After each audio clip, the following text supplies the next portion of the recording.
IR4, IR5. IR4. Have you encountered any challenges in your digitalization process, in making up your IR4 compliance? Have you encountered any challenges? What are the challenges maybe, Think Yo. Let's Sembang AIoT. You want to know more? Let's Sembang AIoT. So good afternoon, everyone. Good afternoon, everyone. Good day. Thank you for watching. Very good afternoon, good morning, or good evening. For some of you who are watching us in any part of the world. So my name is Cecily. My name is 𝐼𝐚𝐲. So it's glad to see you again. This is our episode 38. Yeah, Sembang AIoT is a part of our weekly talk. Yeah, weekly talk. Become our weekly talk. We talk AI, we talk AIoT, we talk. For example, for this case, we are talking smart manufacturing, IR4, IR5 with this AIoT. So to start up with this today's topic, of course, what are the challenges that you may face during this digitalization process? That is a key, very key thing, when we talk about you want to do digitalization, you want to do digital transformation. What are the things that you need to prepare, or what are the extra knowledge that you need to learn in order to accomplish this? This is usually the case. So, of course, talking about today's topic on the IoT for smart manufacturing for IR4, last week we shared something related to the IR4. Yeah, we talked many things. Yes. The Industrial Revolution. In fact, those things are still coming in my mind. What is actually which one comes first? Is the invention come first, or the Industrial Revolution come first? Sometimes I during the bathing time, Monday time, still thinking about which one actually comes first. So actually, you can look at. You see, a lot of human motivation in order to achieve something usually start with some objective. Yeah. Usually when you talk about Industrial Revolution 1.0, during that time, you want to do some manufacturing, discrete manufacturing. You want to move on to the mass production. Certain thing you need to have some energy to drive it. I think the Industrial Revolution actually is the one that is triggering the invention. Because people they want this one, but they want to achieve this one, but they lack of something. So it will trigger those invention to, I will invent all this steam energy for you to accomplish what you want. Come to 2.0 also same thing, because the human being during that time you want to do mass production. What are the things that's triggering them or stopping them is because of the energy. So with the electricity, the invention of electricity usage in the manufacturing, that will actually boost up. That is also one of the area. Same thing, go to 3 and 4, the communication, 4G, 3G, 4G, all those things. These are all triggered by the needs of the Industrial Revolution. I'm thinking on that path. Maybe you have some idea, you can share with us. Do put at the comment below. We welcome your idea, your comment. Yeah. So back to the basic. This panel, I think we have shown this one in the last sharing, right? This one, I think last year we showed this one quite during the Smart Nation, after the Smart Nation. Yes. But what is this IoT able to help in the IR4 process or in the smart manufacturing in general? What are some main things the IoT do? So if you refer back to the design principle of just now, I think I want to touch about this design principle of the IR4. We have this interconnectivity. We have this what we call the technical assistant. You have this decentralization, and one more is what? Transparency, data transparency. These are all things that need certain technology to materialize or to achieve that.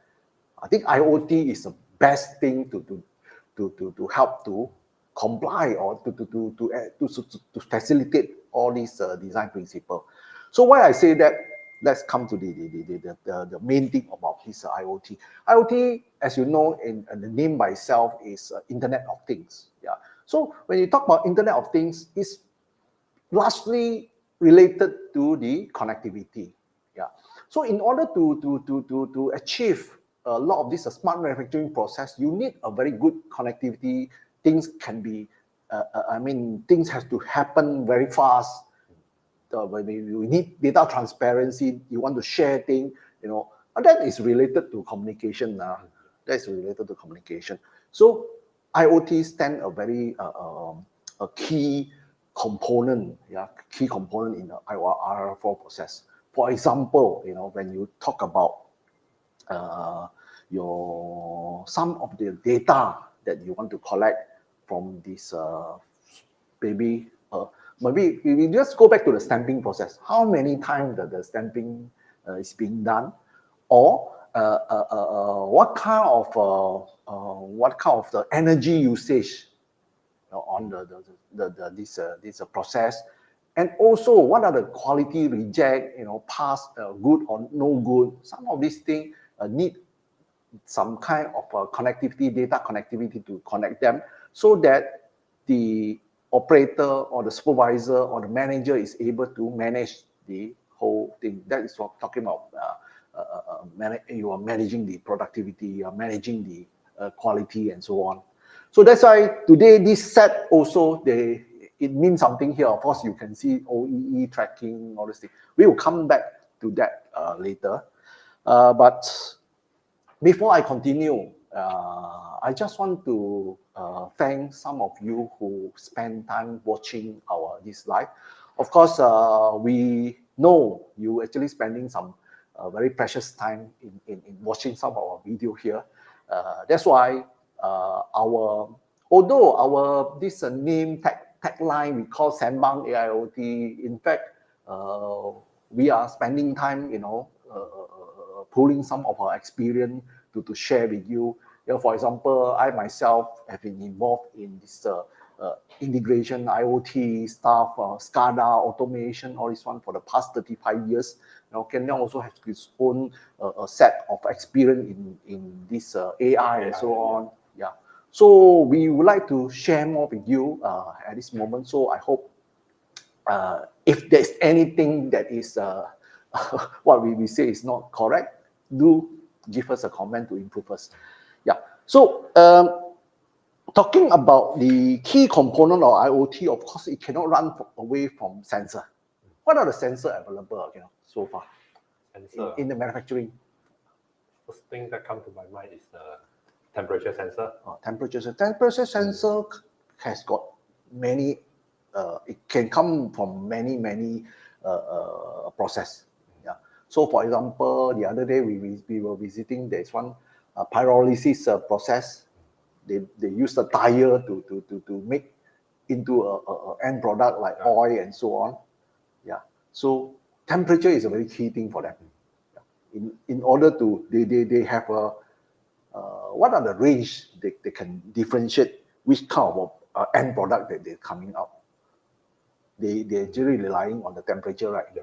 So the temperature is very important. So the temperature profile of the whole thing is part of the the key what they call ingredient, or the key point where to decide which type of category of end product that is coming out. Now, this is one on the pyrolysis process. I don't know, some of you have heard about this one, but this one is very rare. Yeah. Also, we seldom heard about. But what about temperature in other place?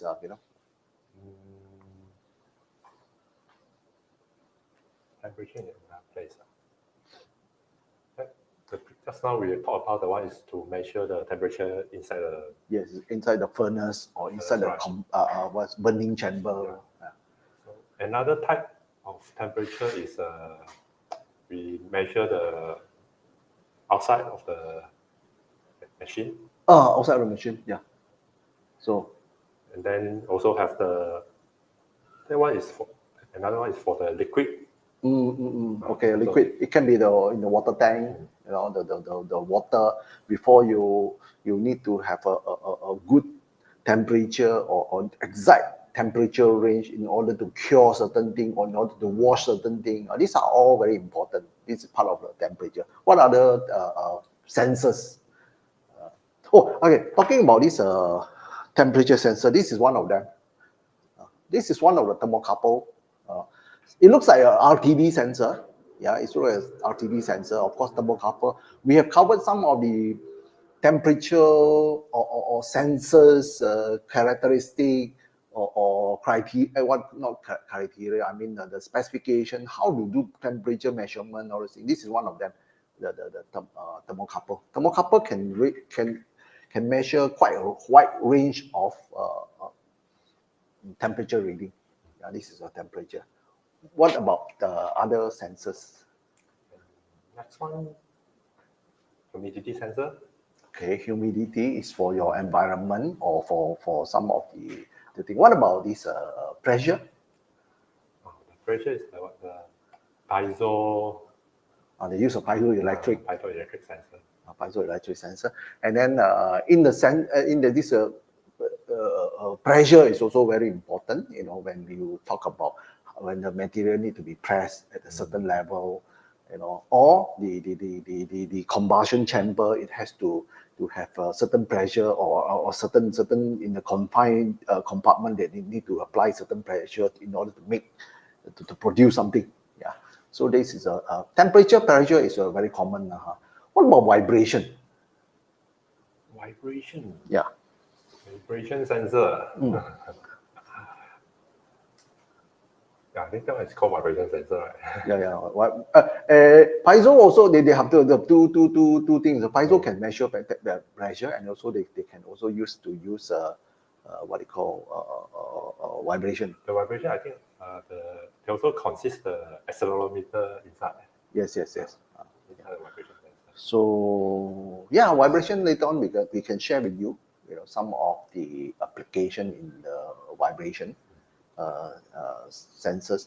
But all these sensor by itself, it can give you electric current or it can give you electric voltage, but that is still not enough for IoT to translate. That's why there is a such thing called IoT gateway. Yeah, IoT gateway. I think we have talked about this IoT gateway many times. But before even the IoT gateway, we have this so-called I/O module or input-output module, where it actually act as one of part of A to D, analog to digital. Where you can translate the actual current or voltage, to a more meaningful, and they digitize it. Digitize it, and then that will come into to make up a kind of a communication protocol where the IoT gateway is able to talk to it. Yeah. So when you're talking about talking to it, because recently we come across there's one company. What was the tagline already? We are not only able to make the machine talk. Is it something like that? But also we make the machine sing. Oh. but this is very it's a kind of joke lah. So machine talk meaning you can talk to it lah. Using communication protocol, you can make it talk. But then to make it sing, I think when the thing is wear off already, then you sing like No lah, of course it's not the to sing that way lah. This is a part just a joke. Okay, so okay, after reaching the I/O module from the electric current or electric voltage, you come to a module. Then you have a communication method. How do you want to connect it? You know, because in most of the manufacturing process, you do not have what they call the luxury to lay cable anywhere or anywhere. So even anytime, you know, certain production is very occupied, you cannot do anything at all. So that's why wireless come to in the picture of the whole IoT world, where it provide you flexibility of connecting data. What are the thing that you can think of? You know, the first wireless thing. Wi-Fi. Wi-Fi. Most common one. Wi-Fi is one of them. Wi-Fi. Can you think of another one? Bluetooth. These two. Bluetooth, yes, Everyone there are a lot of these IoT sensor is really run with the Bluetooth. So Bluetooth, they are starting from version 4 point something. Those we have seen. Of course, they have this 2.0 or 3.0. I don't know much about that before that. But 4.0, 4.1, sometimes some sensors do need you to comply to 5.0. Yeah, you need to kind of. So these are the communication protocol. Not communication. This is not communication protocol yet. This is only about the transmission media in terms of wireless. We have Wi-Fi. We have just now we have Bluetooth. Some more we have some uncommon one, LoRa. Okay, yeah, LoRa. So when IoT come into into the whole automation application, LoRa is the first one. Not say LoRa is the first one. LoRa, Sigfox, and NB-IoT. Yeah, you hardly hear the NB-IoT anymore. Yeah. NB-IoT is why because why it's not popular for NB-IoT is because of there is duplication. You know, there's a duplication where you know you use 3G, you use 4G. Why there is something called in between the NB-IoT? Of course, it by itself it exists with the meaning there. It's applicable. It's actually applicable because it's talking about narrow band. But then within 4G or within even 5G now, they also can have the spatial band for this kind of thing. You know, maybe they don't need to call NB-IoT. They have their own name. So that's why NB-IoT is not popular, not so popular at this moment. I think 2 to 3 years ago they are very famous. You know, people trying to see, but let's say in Malaysia or in some other country, maybe it still exists. But then it's not that popular. There is one type of communication. I think got one more, the Zigbee. Zigbee fall between the Wi-Fi. In between. Talking about Zigbee, this is one of the Zigbee I/O module. Yeah, this is one of the Zigbee I/O module.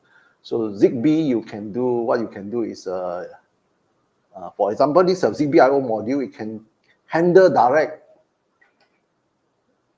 RTD sensor or temperature module. You put it in, then this guy is able to link Zigbee. What is this? This is of course a Wi-Fi. This is also Wi-Fi. It's also Wi-Fi. LoRa and Sigfox, both of them are almost on the same band. It's also narrow band. The penetration is quite good. When you talk about penetration, quite good, meaning because Wi-Fi, you talk about the range of 100 meter, 70 to 100 meter. I mean, on this ISM coverage, ISM band. So, but LoRa, you can practically go up to 1.52 kilometer. And if you put high enough with the certain criteria set in the environment where you can even reach 10 kilometer away, data can be published. You know, but that is what they call, it's a very low power, narrow band kind of application. If you ask me, this kind of wireless thing is still practical right now, I think LoRa still got people, they are pro and con. Maybe for that part, I think we talked about that before. Maybe we can, next time we have time, we can talk about this topic again, to refresh again, or to get this topic on the table so we can discuss further. Yeah, that is on the communication part. I think still got one more. Yeah. The 1G, 2G, 3G, 4G, 5G. Okay, 1G to 5G, that is a wireless communication mainly on mobile.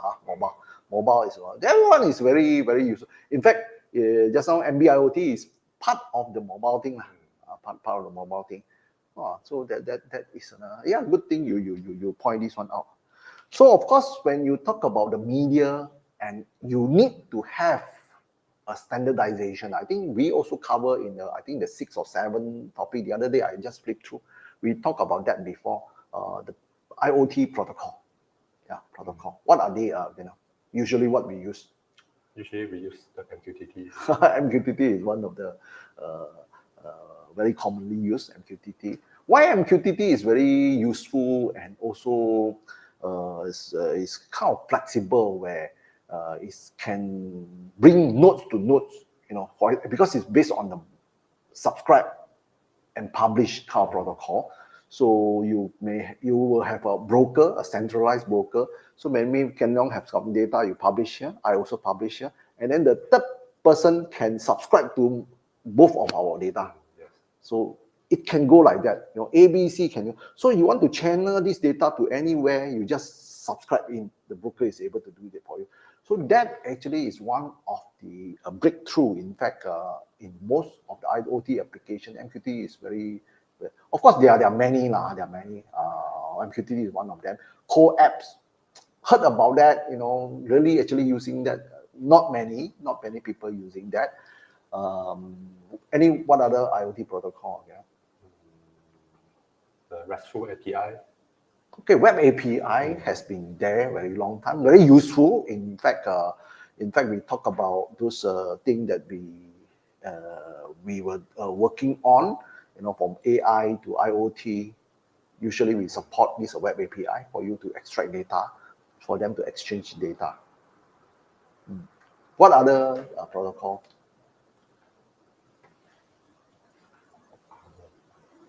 OPC-UA. OPC-UA is one of the IoT protocol where it exists in some of our SCADA package. We do some SCADA package that you can utilize. Okay, these are some of the protocol. We have time later. We will talk about that in a more detail on a specific protocol. Yeah. So I just want to bring out the one of our slide. Yeah. So usually this has been the past 5 years. This IoT architecture has been. So you can see from a very low level sensor machines. From the machines you have a temperature, pressure, CNC machine data, a PLC, inverter. All these are instruments. Yeah, these are the lowest level. So in order to understand the IoT, how it's able to help in the smart manufacturing, you look at this diagram, you will know,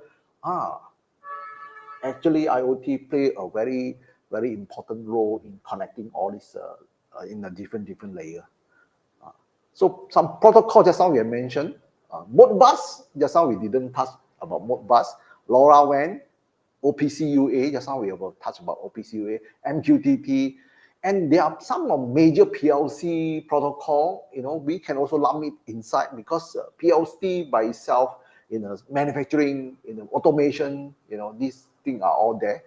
Sometimes you really need some data from there in order to achieve your data transparency, decentralization, technical assistance, and so on. Yeah, so this is one of them. And then let's come to Edge Gateway. Edge Gateway is this one. Yeah.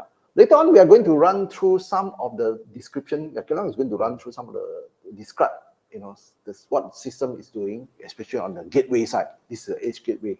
This one can be our Edge Gateway. Edge Gateway can have a display like that also. This is an Edge HMI. We call it Edge HMI. Edge HMI is one with head, and then this one without head. This one is a headless. This one is with head. Head meaning you are able to interact with the user, especially talking about the data collection part of it. Okay, edge gateway, and then you go up some more, you have a network connectivity. That's where we talk about some of the wireless. Of course, wired is you can have anywhere lah. Wired, you can have a serial to Ethernet or to some spatial CAN bus lah, all these kind of Profibus, things like that. So, but network connectivity on the upper layer, 4G, 5G now, NB-IoT previously, Ethernet, these are all common. And then on the upper layer, one more layer above the network connectivity are all the cloud services. For example, our AIoT Edge Connect is sitting at this layer where it's actually sitting on the Microsoft Azure, one of them. You can have Baidu Cloud, Alibaba, Amazon, AWS, and so on. Yeah, this another layer. Of course, on top of the cloud services, there are applications. The application can be on the shop floor, or can be on-premise, or it can be on the cloud. Yeah. So this make up the whole IoT, or we call it IIoT architecture, is because it's an industrial. Since all this while we are dealing with industrial, so we are on the industrial IoT architecture. So I hope the whole thing will sum up to you a clearer idea how this thing is being made up. Yeah. So altogether we have how many layers? 2, 4, 6. Including the application level, 6 layers. Okay, let's move on.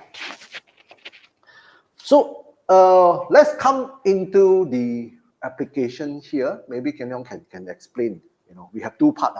How many? Maybe you want to explain this part. Okay, I think we start with the IoT gateway here. So inside this IoT gateway, we have the node RAID running inside. So node RAID is a software that allow you to configure the, for example, over here we have the COM port, where you can do the Modbus RS4, F5, 232, and then also have the onboard digital I/O, where you can get the input and also send the output to control other device. Okay. So so this node RAID it acts as what in this case? It allows you to program your IoT gateway to get input or send output to other device. Okay. So you can program it. So the node RAID is basically consists of a lot of nodes. Every node serves different function, and then you just link those nodes together. I see. So what is the beauty about this node RAID? Why is it here? Okay. So the beauty about the node RAID is it have the web interface, local web interface. Yeah. So as long as your device and the IoT gateway are within the same network, you can access the IoT gateway through your internet. That means programming also can use a web browser to do the programming. Yes, we use the web browser. You can create your nodes flow in the same browser, right? Yes. So it's kind of web services. So yeah, talking about web services, this is very important, especially on the IoT world. People tend to like to have I want to do my development platform on the browser only, on the web services only. So I can let it sit on many places. I can let it sit on the cloud also can. I can do a programming. Yeah. So okay, you continue again now. Okay. So for example, let me share the screen of the node RAID. Okay, maybe we can share the screen of the. For some of you who haven't seen this node RAID before, so this is where how the node RAID looks like, when it's running in our gateway. So of course, this guy is running on our Linux OS. Yes, it's running on the Linux OS. Yeah, the node RAID can support the Windows and Linux. But our IoT gateway is running on the Linux. Yeah. So on the left hand side here is all the node that you can use. So these are some common things. Okay. So I'll go to the network part. So here you can see we have the MQTT in, MQTT out, the HTTP, and then also have the WebSocket, also support the TCP, and the UDP. Almost all the common network protocol was already support. And then here this one, the AXE API. So this one is the node that provided by the ASMTech. So for you to get the hardware monitor, you can get the hardware status, for example, the CPU usage, the RAM usage of the IoT gateway. And then you also have the digital input output. This one is the input, this one is the output. And then we have the watchdog timer. So if let's say your application suddenly not responding, and the watchdog timer will be triggered, and then the entire IoT gateway will be reboot. So this one is quite useful, especially when your IoT gateway is deployed at some area that's very difficult for you to reach it. And then, if your program suddenly not responding, then it will be very troublesome for you to reach that area. And if with this watchdog timer, it will automatically reboot without you sending someone go there. Okay. Yeah, and then here is all the Modbus. Before you move on, I think this AX EAPI, this part is very interesting, where during the programming of this kind of edge or IoT edge device, like just now you mentioned about this watchdog. It is not easy to implement watchdog, within the node rate, where you do not have this kind of nodes available. So ASMTech has brought this one nearer to you, so that you can manipulate or you can make use of these nodes to do things that you want. For example, watchdog is one of them. How do you implement watchdog is you may be able to put in some of the code, where you can the code is running. When certain things stop, so the nodes is not giving you any refresh of the timer anymore, so it will be reset by itself. This is how actual how this actual watchdog works. The watchdog timer will expect some input from your code at certain time interval.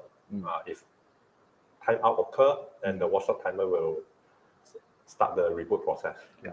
So for this part, for some of the regular programmer, I think you know this one very well. But if you're not a system engineer or software engineering guy, so usually this part is not very very clear to you sometimes.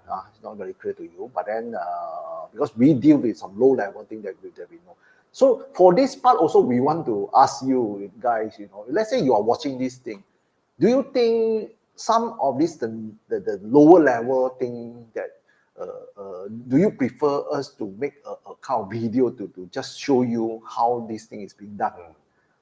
Maybe you can leave us a comment. So if you have we have enough feedback, maybe we can really make the video just for that thing. We can share it to you, especially not only talking about the watchdog, the health status, how you gather the health status, and on a lower level.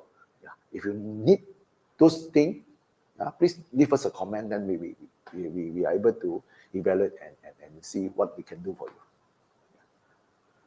Okay, so you can move on. Okay, so next one is the Modbus. So we have a lot of different type of Modbus: Modbus read, Modbus write. We also have a Modbus server. Why actually we need Modbus is because a lot more standardization on some devices are running on this Modbus protocol.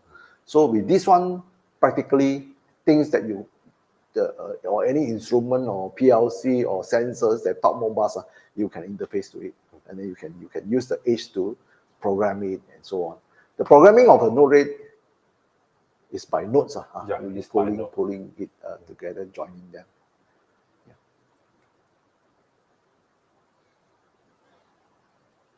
I think over here, the rest is about the dashboard, some buttons, some switch, Yeah.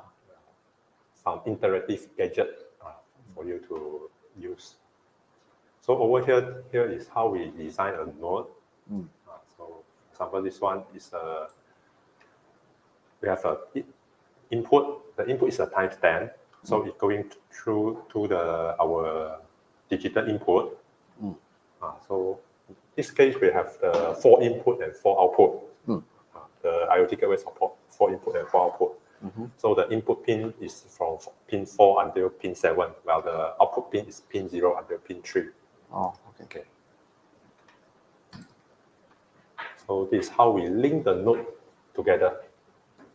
Inside, then you can just double click it, and it pop up. This is how you configure the I/O pin. These are all Axiom-Tech node, right? Yes. So it's already simplified for you.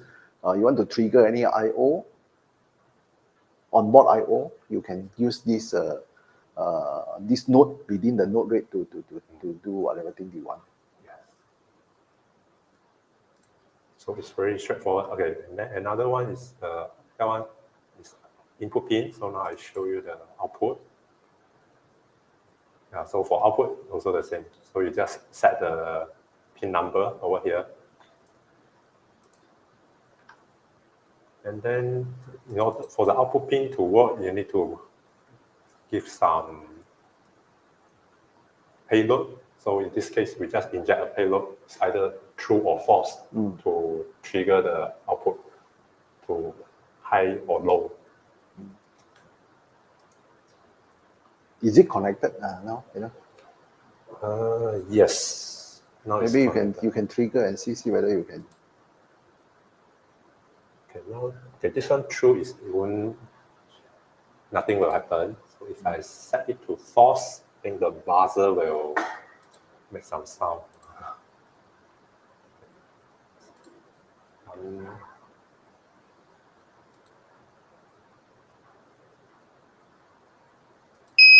Oh, Yeah. okay. Maybe you can put the thing over here.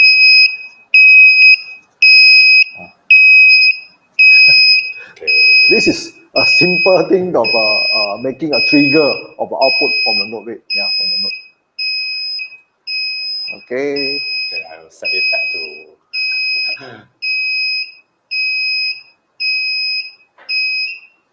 Okay. Okay.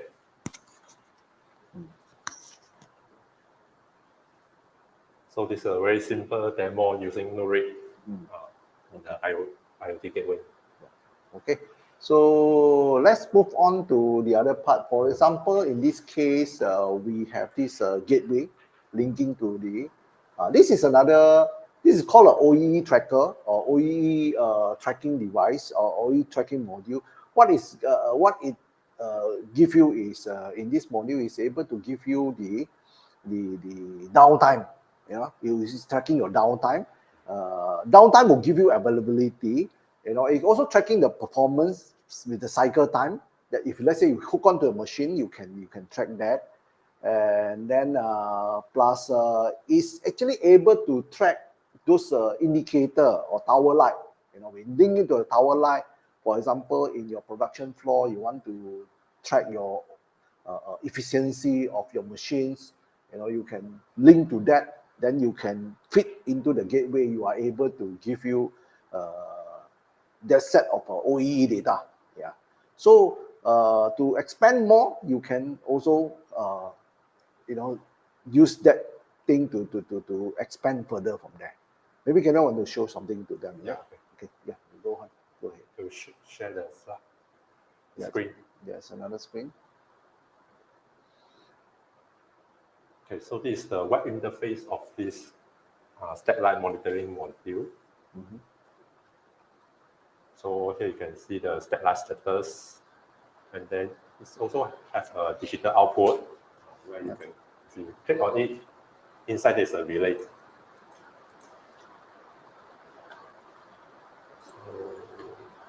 Okay, here is the place where you configure the network, the IP address, that kind of thing. And so it's the Wi-Fi, because this device supports the Wi-Fi. So it can become a station or become an access point. So when it becomes a station, which means it will connect to your Wi-Fi. When it becomes an access point, it allows other devices connect to it to get the data. So even if it becomes a station, you also can access to it to get the data. So there are two modes over here. Yeah. So the next one is the I/O setting. You can configure the digital input output over here. Next one is the stack light. The stack light is, we use this one to simulate the stack light. So it comes with a different combination. So for this guy, this unit is able to track, what are the combinations that giving you. For example, this guy can handle up to six light, with the tower light, 6 light. So with the different kind of combination. Yeah. Here it can support up to 80 types of combination. Yeah, 80.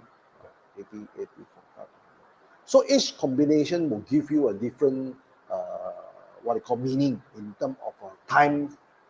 When you say a certain event happened for how long, all this one is being tracked. So all this data will be fed onto the gateway for you to do some logging, tracking, and so on. Okay, so the next one is the MQTT. Yeah. So this device also supports the MQTT. So whatever data it can use the MQTT send out.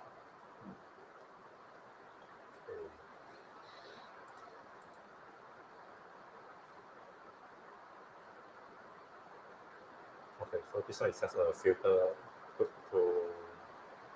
this one is not, we seldom use this thing, the filter, the monitoring. I think the rest is not very important features. Yeah. So overall, this is how IoT gateway or edge gateway being used in part of the manufacturing process, where OEE tracking is important in your plant. So you can use some of this module to be placed at the different machines. So this guy can talk to multiple machines. For example, you have 4 or 8 machines. One IoT edge gateway will be able to serve the 8 machines. For example, you link to 8 machines, and then all of them is connected to a Wi-Fi, let's say, on the Wi-Fi network, wireless network. So you can track all this data within the gateway. This gateway will be able to publish that to the cloud. In fact, we have this cloud interface also. Yeah, you can publish directly. So the supervisor or the managers, for the bosses, they will just look at this OEE data.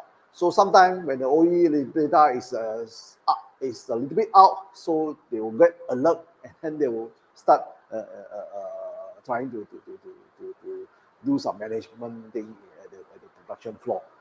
So this is how IoT edge gateway is being utilized here. Yeah. So do you have any more things here? Yeah, this one, the thing that rotating is production count simulator. Yeah. So we simulate the production count. So because in the OEE process, you have this productivity or performance, the cycle time is very important. Yeah. So that's why we need all this. Okay. Any more, Milan? Yeah, no more. Okay. So this sum up the whole thing about the IoT application in the manufacturing. And just now also, I was asking, hey, what can this IO use, in the IoT? Because this one looks very primitive. But I can tell you, those challenges that I'm talking about are those very primitive things that you are not able to tap onto it. So that's why, some of these minor setup here will be able to settle some of the challenges at the production floor. Yeah. So by using this one, you are able to achieve things more easily, to collect all the data. So finally, I think we want to touch about this, the actual role of IoT edge gateway or this IoT in the smart manufacturing. Not only gateway, So you can see the one of the very good example of IoT application is the predictive maintenance.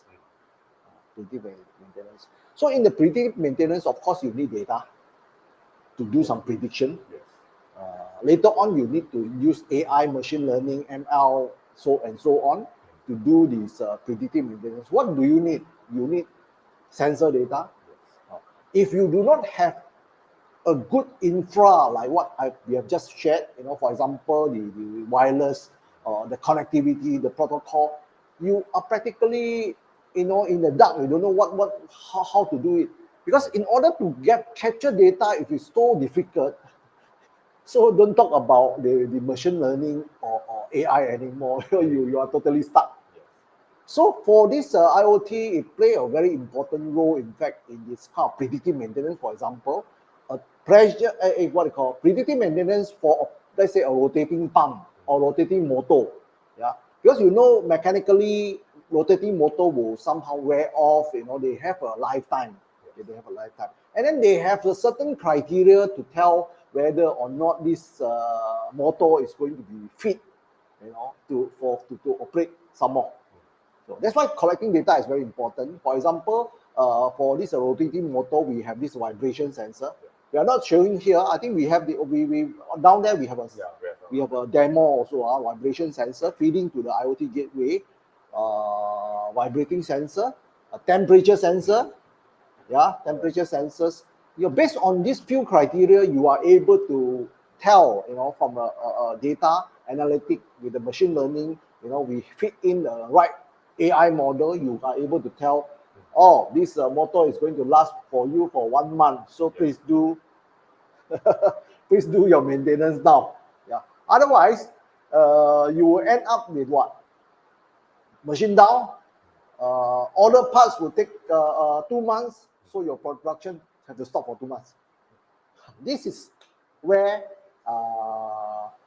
reducing downtime, using technology like IoT, AI is one of the key areas. So of course, in the whole thing about IoT data, we are not only IoT will be able to give you a good transparency, a good connectivity that allow you to get what you want, so that you are able to manage them. First thing, monitoring, and then you are able to optimize them by using AI and so on. This is a way how things work right now. So for those of you who still think that IR4 is not relevant to me, but at the end you will lose out in the whole competition. So in order to stay very competitive, you really have to think about this IR4. You see, we have in the Facebook also, we say, what the heck, IR4 also we haven't finished doing. Now IR5 come already. Yeah.